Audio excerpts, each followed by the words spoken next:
guys, this is Bubble Wrap. I've got for you a replay that was given to me by my actual clan leader, and he said it was a really crazy game and that it will guarantee some screams. So I was really intrigued by the way he said it, and decided to cast it straight away. So I literally had this replay on my hard drive about 3 seconds ago, and I'm gonna be casting it straight away. Let's start off with some Christmas wishes, like Merry Christmas everyone who does actually celebrate Christmas. For you, those of you who don't celebrate Christmas, well, not so Merry Christmas to you then, because you wouldn't care anyway. It's gonna be a Protoss vs Zerg on Metalopolis. Wait, Metalopolis, one of the oldest maps. It is one of the most popular maps as well for some bizarre reason. I personally dislike it lately. They're gonna be spawning on close air spawns, which could potentially mean some really hard airplay coming out of Protoss or Zerg. We do have nothing cheesy going on, no temple or anything like that. Both players going pretty damn standard. We might be seeing some kind of Forge, fast expand. Here comes the Forge. He might actually try to go for a cannon rush, but of course it does not work against Zerg that well, just because you cannot actually build the cannons from creep. So Zerg OP being safe against cannon rushes. Overall, now scouts the position, so both players know exactly where they are and exactly what's going on in the opponent's base. We will be seeing gas first, then spawning pool opening, so no 15 hatch, and in 15 hatch against Protoss that goes Forge, fast expand anyway. Just because it could mean that your expansion is going to get cannon rushed and you're more or less screwed at that point, because you're not going to have anything except for your drones to attack, and even if you pull off too many drones, that means you're already behind. And and it's not like with a bunker rush you can actually like focus down that SCV that's building the bunker. Well, with Protoss they just wrap it in your face. We're probably going to be seeing a Nexus before the cannon. Or maybe even no cannon at all, we'll see, although I don't think InfHarbinger is gonna be that risky. That would be a very risky play to actually go for the cannon. No, currently here comes the cannon, so the cannon is not on the way, but also 4 lanes. Which I don't think he's really gonna be able to do much. He's just like pulling all his... What? He's pulling all his drones of the line? Like... Literally, he just pulled off all of his drones off the line to attack the cannon. There are 2 cannons now. This is actually gonna be 30, even the drones get it. What is he thinking? We actually see a cannon coming up. Drone rush. Okay. This is very interesting. And are we gonna be seeing a big probe versus drone fight? No, he's just running right to this cannon. Very smart thing to do by InfHarbinger. There are of course 2 cannons up now in the front. He's just gonna be mining from this base. Game, who is the Zerg, does have the advantage. He's actually gonna be trying to go for the snipes as well. He does need to get a zealot up or something to be able to deal with those drones. Although that means there's like practically no mine going on back in the main base. I don't understand what's going on here. I mean, right now, even if he brings down this base, it still means they're on 1 base each, and like all of these drones are gonna die anyway, so he can't really do anything unless, well, especially we'll see Cyberners will come up now and get a sentry. Seems like InfHarbinger already decided to just let that Nexus die. He's now chrono boosting those zealots. Okay, so he did pull off all his drones of the line to kill that one single Nexus. So now they're on 1 base each. Okay, we're now gonna see drones trying to kill the zealot. Now there are 2 cells in the field, more links pouring in, but there are, like I said, 2 cannons already up, so these links can't do anything. We now see there's like a bunch of drones, 8, 9, 10, 11, 12 drones are more or less stuck. This guy's already recharging his shields, and InfHarbinger is gonna re-grab his expansion as well, so InfHarbinger is certainly ahead. I'm not sure what the hell is Game thinking, although he does have pretty similar income. It's 14 to 22 drones. just grown up. He needs to probe up. He's forgetting about probes. And this InfHarbinger, you know, slightly back to normal. Going to Edmund tab now is 14 to 10. And which basically means both players were actually on the same, just because Harbinger did forget to make those workers. Going to units lost tab though. A lot more units lost for our third player, of course, but the resources lost are pretty similar, just because the next does cost 400 minerals to build. So I'm not sure who's actually ahead. I think actually Zerg could be slightly a bit ahead, just because he did kill off that Nexus. However, he doesn't have his own base up, so that will bring him one down ahead. And Harbinger actually forgetting to build his workers. This is like 7 to 8 production cycles he actually missed, and that's not very good. We now see the 7 info is on the way. The expansion, or rather the main base, has been retaken. Kind of weird to actually speak of this as the expansion, because it is, you know, it's obviously a main base, but this is gonna be his second base now, or third, because he did build as the third Nexus at the end. And we now see a bit better macro coming out of Harbinger. He's now gonna be moving out across the map with 3 zealots. 3 not yet done for his opponent. And with those 4 zealots, he could actually do quite a fair bit of damage. There is 1 spine crawler getting made, but it's not actually made yet. 12 is now in production, and he might even force a cancel on his hatchery. The link's only now spawning. And he's actually gonna just march right into the main base. Kill the spine crawler. The spine crawler is gonna get cancelled. No, there's no cancel. So the spine crawler got killed. We now see there's a bunch of zealots just now trying to cover himself in the middle line, which he really did.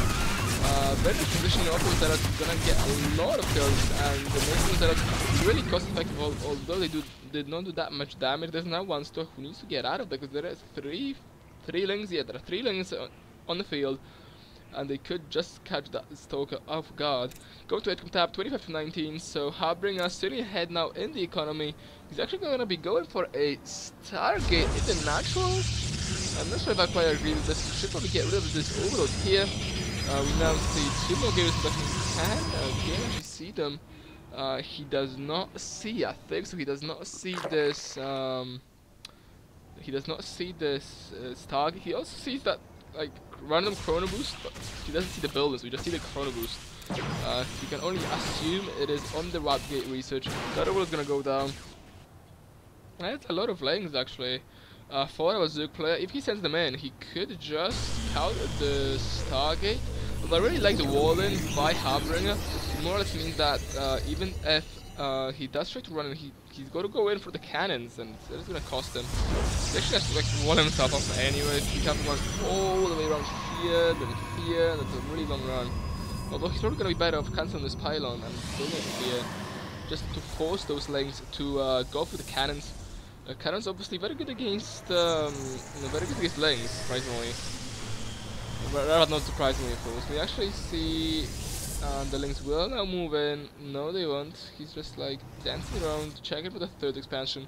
He's actually building 1 spore crawler in the natural. Actually, it's more like, looks like he's expecting DTs, because it is 2 spines and a spore, but the spore does not protect the mineral line, so it's more for detection purposes. And the yeah, that's just purely against his Dark Templar, because that's not gonna help when the V-Ray is just gonna fly right on it. There's only 1 queen here, 1 queen here, so 2 queens. 2 queens will lose 2 voids and a Phoenix, and you know, that's not gonna be good.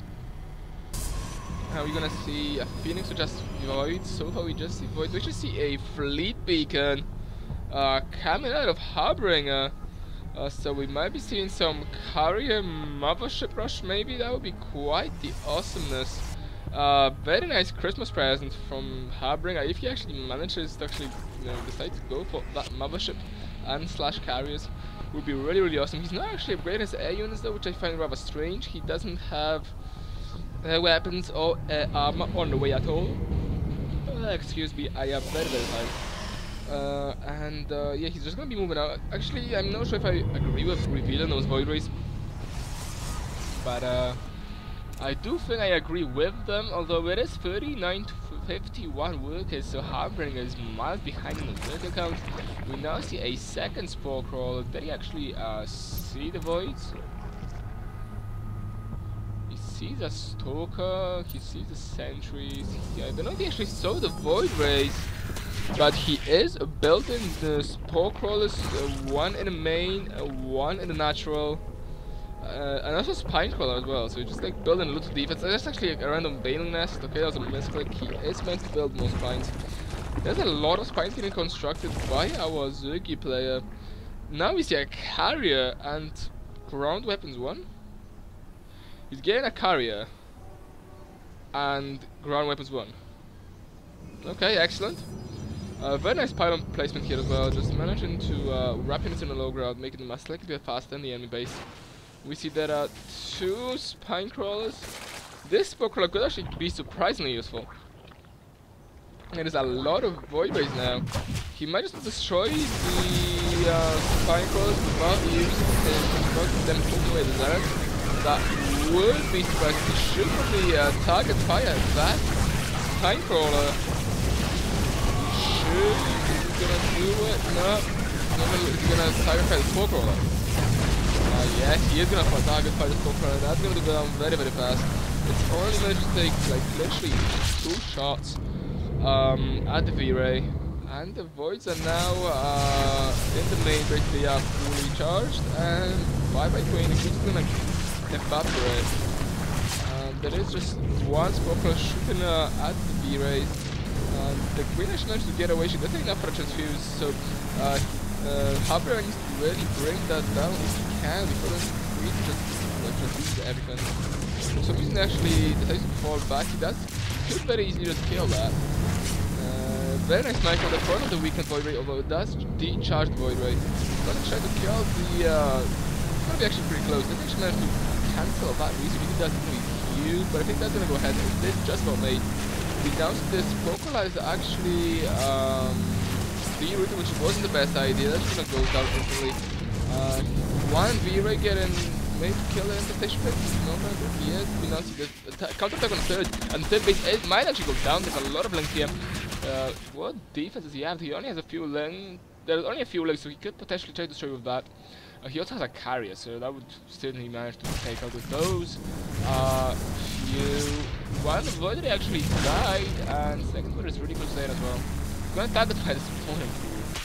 Okay, so the third base has gone down. There's just gonna die now as well. The last one is done for both players. So both players got Zealot and the Link Aqua, so we now see Stalker's reinforcing the Zealot. Which isn't normally the best idea because Stalker's very, very slow, and if you play this wrong and then Stalker, then if you might want to pull the Zealot back because he only has 2 HP, he's gonna die anyway. No, he's actually gonna die. Both Zealots in the heavy red though. The Void Race has actually been taken care of. This Infest has popped out. They did have that energy upgrade. I actually forgot what it's called now, it's rather embarrassing. It is called I can't remember. I am blank now, I actually can't remember what it is called. It's like what pathogen glands, okay, I remember that, pathogen glands. It's like kind of embarrassing because I always remember that upgrade. I'm a Zerg player myself, and when I go, when you go in Fest, you gotta remember about the pathogen glands. I'm gonna like keep saying it all the time now. Carrier has arrived. Second carrier actually on the way as well. Do we see a mothership? No mothership just hit. Good. A fourth one now.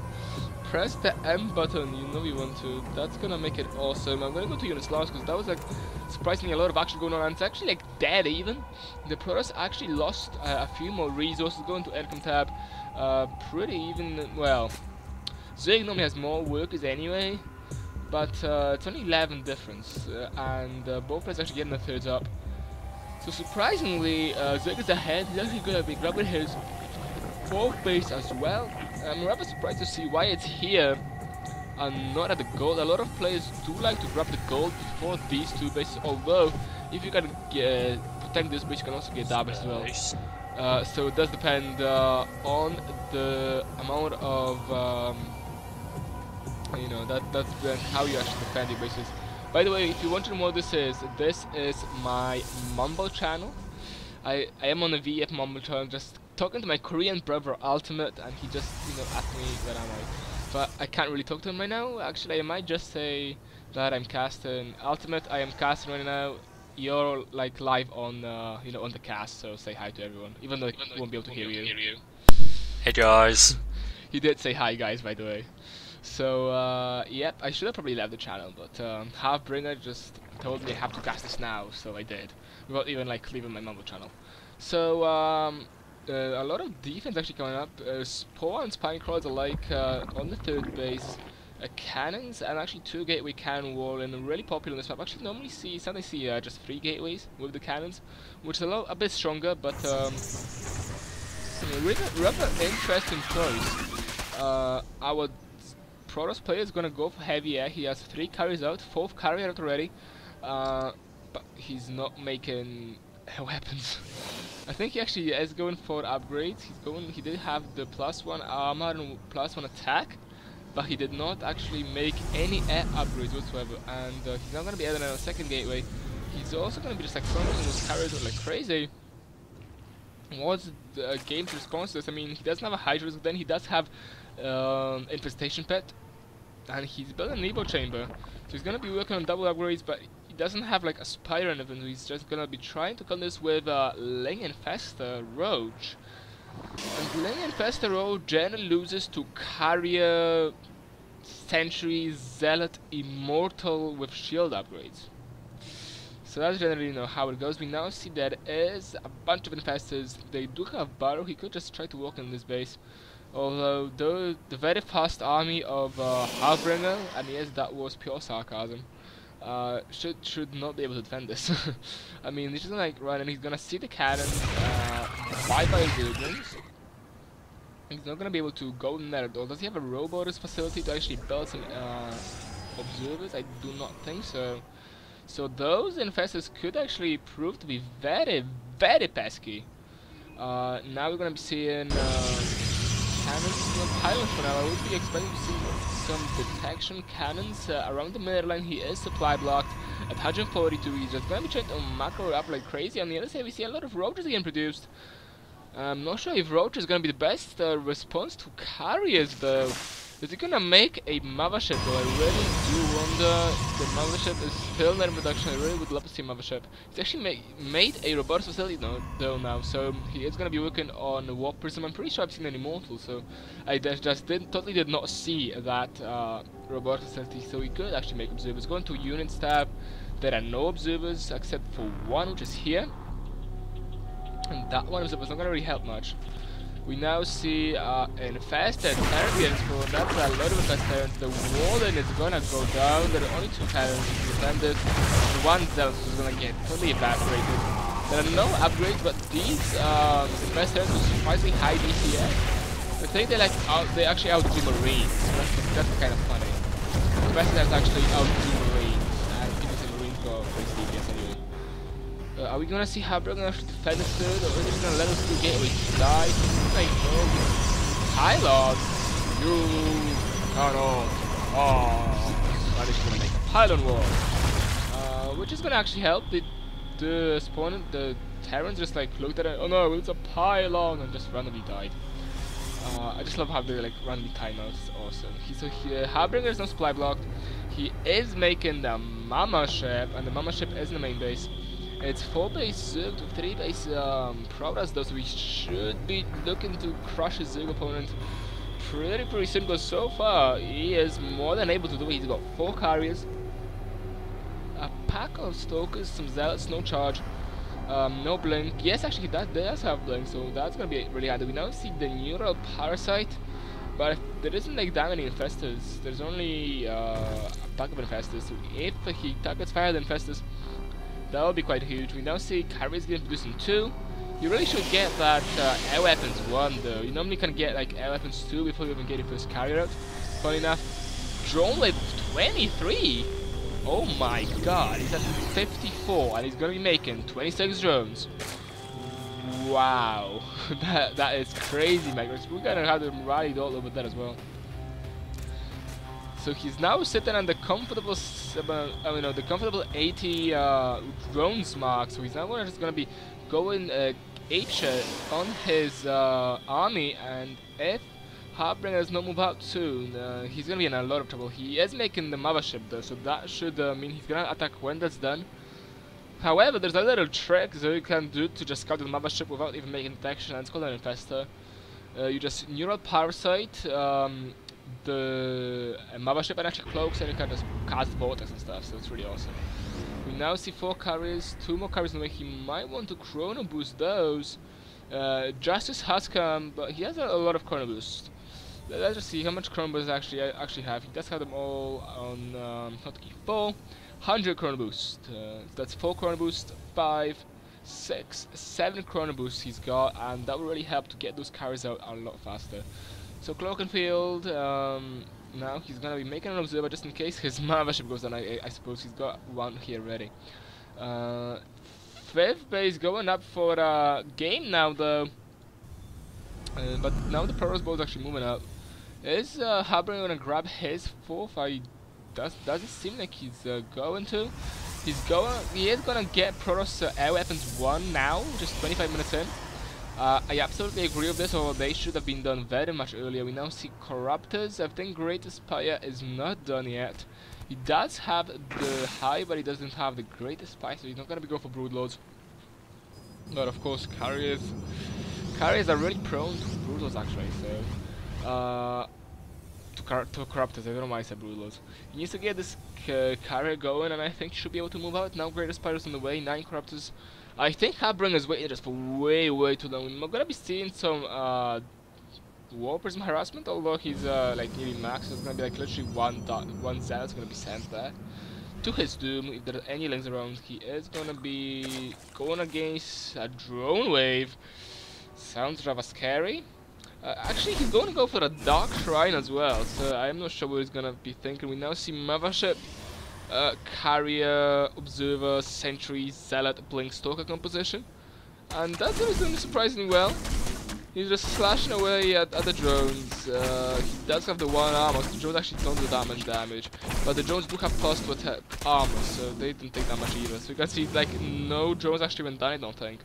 And he does have... And you do have, like, all in red, though, so... If there's a Dark Templar get moved in, and there is a Dark Shrine in a way, then that could be quite huge. We're now preparing for a huge fight, which is going to probably be the deciding factor of the game. There's a lot of Blade Stalkers, Zealot, Sentries, Immortals, Carrier's Mothership, versus Corruptor, Roach, Hydra. Corruptor, Roach, Infestor. That's rather interesting. He's going to be like fighting without his Spike Boys. He's going to let them die like a boss. By Infestor, Spine Crawlers, I thought it was Infest, and like, they die like that. We actually see an Ultra's Cavern as well. Okay, now we're gonna be seeing some going on. This episode is actually gonna be going for Phantom Growth over the Parasite. We now see Neural Parasite being used in the membership of Vortex, being used on its own units. I don't know, because he did get his own growth in there as well as the rest of the army. He's gonna be actually really damn close to right now. But those guys are gonna have a lot of more energy. There is actually a Neural Parasite on this carrier as well. The Infested does go down though. So now there is no more Neural Parasite. The enemy troops, all the troops that were in the vortex are now out. The mothership is being targeted down. It does have a lot of health, so it doesn't have to go down that fast. Now we can have a Neural Parasite, but there is a observer for the Protoss in the army anyway, so you can see exactly what's gonna go through this. So you can see where's the observer? The observer is actually here, so it's on the wrong side. It's a bit too far, but there's like nothing there to kill now. Anyway, he doesn't actually kill the entire Zerg army pretty damn easily. He does have all the carriers still alive. This carrier is being really better like he has some contained but the Ultra is gonna go down more or less instantly as well. There's a lot of road being produced for some bizarre reason, not sure why that is. He needs to get those Corruptors, but that's a lot better choice. A Hydra then would also not go astray right now. He needs to get a Hydra then. The Hydras are actually surprisingly good at carries. They don't face DPS, and then they can stay down very fast. He needs to blink at the mothership, even though those survive, but he doesn't gonna do it. He's just gonna aim move like a boss. why do you need to micro when you have Protoss? So the Zerg is now in a ton of trouble. We do see an Immortal now taking on the road to the left. He doesn't need to be destroyed by the mothership. They're way too mainstream. The natural of game is gonna just go down. What base does Harbinger actually know about? He did take this base out with the Dark Templar. What about this base? This base is not protected. Yes, it is protected against the Dark Templar. That is a Spore Crawler. Actually, how many pieces does she have? He could probably just target fire that Spore Crawler. He only has 400 health anyway. And I'm not sure what he can really do now. He is making a ton of corruptors, but once the Greatest Fire goes down, I feel like it has already. No, it hasn't. The Greatest Fire actually here. The Greatest Fire hasn't gone down. It's gonna go down now. Yes, no, yes, I'm not sure. But if the Greatest Fire goes down, and the Hive goes down, it's not gonna be a GG because there's gonna be a lot of the corruptors which are gonna be able to take on the corruptors and the mothership. But it's gonna be nothing to deal with the ground forces of the Protoss. And the corruptors are now meeting them together in the middle of the map, chilling over the gold base, just being awesome basically. The Greatest Fire did go down, so no more corruptors gonna be being produced for a while. Where is the Spire? I would assume it's here. We see Spawning Pool, Infestation Pit, 2 Spines and the Spire. So all the buildings are going to be on this base, which is being besieged by the Dark Temple. The Spore Crawler did go down. And now this base is completely vulnerable to the Dark Templar. The Infestation Pit went down. More or less all the buildings went down. So there is like huge to take advantage for the Protoss. He's still getting those carriers out. 2 at a time. He could probably be going on 3s or 4s, but that doesn't really matter right now. There is so many Stalkers, so many Corruptors. He's in pretty damn good shape. We see 3-2-2 coming in as well for the ground troops. So he's easily gonna just transition to Masculine Stalker if you want to win Immortal Scores. And doesn't seem to be much that the Zerg can really do about it right now. I mean, he does have a pack of Corruptors. He's gonna be making a Spine Crawler. He does have a Spire which is going to be finished any second now, and that means you can use the remaining labs to make more Corruptors. I'm not sure how that's going to help. I'm pretty sure these guys are just like an A move. The Spire has finished, but it's going to make any Corruptors. No, there's going to be no Corruptors at all. And it's like the last main base of Zerg, and Swarm has been taken out. Annihilation successful. It's not really a quote, but I just made it up. Annihilation successful is a mix between the Infestor and also the Void Breakers. So, okay, GG calls both players. Harbinger is going with the happy face here. Spycraft getting cancelled. And yeah, guys, this was the game sent to me by Harbinger. I hope you enjoyed it. It was rather strange with Dark Templar, Carrier, Mothership. Wrong upgrades, if you ask me. And, you know, the drone rush at the start was actually pretty damn epic. We'll actually rewind to that just to see, you know, the base die. It was pretty damn awesome. Let's watch the time so. And here comes the drones and attack the base. Attack the probes. Kill the base. Kill that base. And the base is slowly going down. Going down. It's in the yellow. Let's watch it down to normal. Go normal. Go drones, you can do it. Which is like GSL style. Okay. There you go. Then the Nexus is gonna go down, and the Nexus goes down. Oh, this is actually like a really awesome screenshot to take. These drones should like be annihilated by now. Like the explosion should kill the drones, but oh well, it doesn't do that. So thanks guys. It was a really freaky game, and I'll just give you another game when I can. Merry Christmas to everyone who celebrates Christmas once again. And I hope to see you on my channel very soon with some more replays.